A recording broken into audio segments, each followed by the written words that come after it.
So let's take a look at some of the more useful aggregate functions.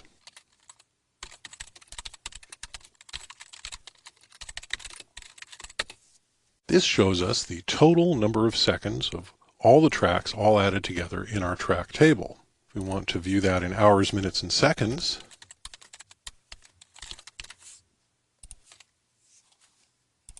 we can combine it with the sec2time function. And what that does is it takes this value, which is the value returned by the sum function, and converts it into hours, minutes, and seconds, because our duration column is kept in seconds. Let's look at a more useful example.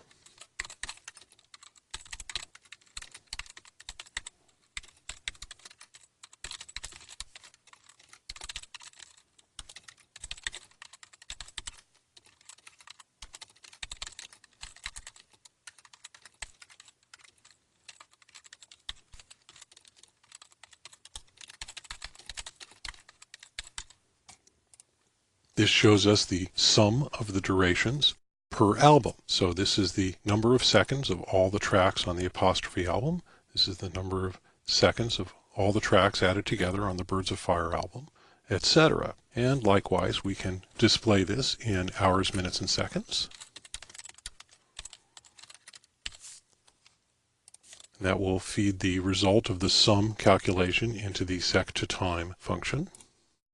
Now we have it in duration in a format that we're familiar with, in hours, minutes, and seconds. There's some other useful aggregates we can use in this context. Here is average. This will give us the average duration per album of all the tracks in an album.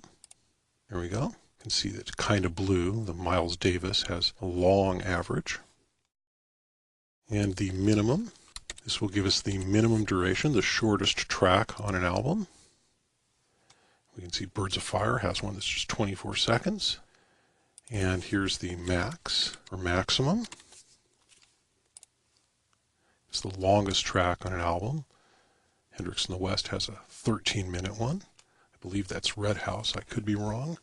So these are the most common aggregate functions, and they're available on most platforms. Your platform likely has others, so be sure to check your documentation to see what you have available.